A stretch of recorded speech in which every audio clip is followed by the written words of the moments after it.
Every teacher has to deal with students who display undesirable behaviors in the classroom. These behaviors can range from students who engage in relatively benign behaviors, such as chewing gum, talking with their friends, or acting rowdy, to truly negative behaviors, such as bullying other students. Principles from psychology can be used to provide teachers with several options for how to reduce these undesirable behaviors, and many of these techniques come from the behavioral perspective in psychology. The foundation of the behavioral perspective is Thorndike's law of effect, which states that we are motivated to gain rewards and avoid punishments. This basic rule can be applied to several different options that teachers have for classroom management. The time-out technique punishes negative behaviors by removing an unruly student from the rest of the class. If the other children were rewarding the negative behavior by giving the student attention or even smiling and joining in, this removal subtracts that peer reward while also adding the isolation as a punishment. For example, if Susan is teasing Molly, the teacher might make Susan sit in a chair in the corner of the room behind the other students. This way, the other students can't see Susan, and thus Susan is ignored. Susan can still see the rest of the class, however, and thus she can both see any fun she is missing by being in the corner, and she can learn any material the teacher is covering during that time. The use of a physical punishment, such as spanking or using a ruler to slap a child's hand, is called corporal punishment. Over half of the states in the United States have banned corporal punishment. Most people consider it overly harsh, physically dangerous, and not effective. Instead of punishing negative behaviors, a teacher might decide to actually encourage the negative behavior. This creative technique surprises children by allowing the behavior that is typically against the rules, but works by requiring the children to engage in the activity so much that they get bored or realize the futility of that behavior. For example, imagine Jarrell continues to disrupt class by getting up to drink from the classroom water fountain.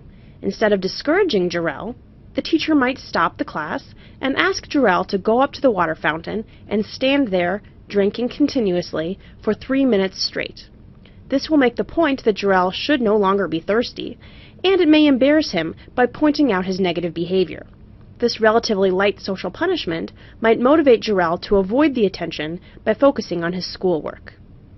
Teachers should be careful when using the satiation technique to make sure students are not doing anything dangerous, and that any attention given to them is not something desired by that student. An easy technique from the behavioral perspective is to simply ignore any negative behavior. The law of effect suggests that if a student is engaging in a behavior because he or she is getting the reward of attention from the teacher, then removing this reward by ignoring the student should eventually stop the behavior from occurring. When we try to end a behavior by removing any reward given for that behavior, we say that the behavior has become extinct. Thus, this technique is called extinction. For example, imagine that Lucia enjoys getting attention from her teacher when she makes strange noises during her lessons. The teacher can try to extinguish Lucia's behavior by ignoring her. By removing the attention or reward, Lucia's behavior should eventually go away. A major warning about the extinction technique is that the teacher's ignoring must be consistent. This is because of schedules of reinforcement. In another lesson within the behavioral perspective, you learned about different schedules of reinforcement, such as variable ratio or fixed interval. If a reward is given every time a behavior occurs, and then those rewards stop, extinction of that behavior can happen more quickly because the student will notice immediately when the reward is removed. However, if rewards had been given only occasionally, extinction is more difficult because the student already knew that the reward would not occur every time. For our example, this means that the teacher must be very sure that as soon as he decides to try ignoring Lucia's behavior, he must be sure to never give her attention for the strange noises she's making. If Lucia is sometimes ignored, but sometimes rewarded by getting attention, even negative attention, this variable schedule of reinforcement will only make that behavior stronger. Lucia will never know if she will be ignored or rewarded with attention, which will make the extinction more difficult. This means that sometimes the extinction technique may take a very long time before it is effective in removing the negative behavior. A final warning about the extinction technique is that some children may interpret being ignored by the teacher as a sign that the teacher condones the behavior.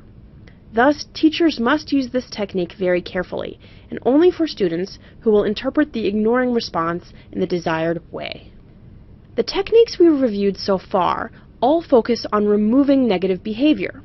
But perhaps the most effective way to remove negative behavior is to replace it with positive behavior. This is possible by using a token economy.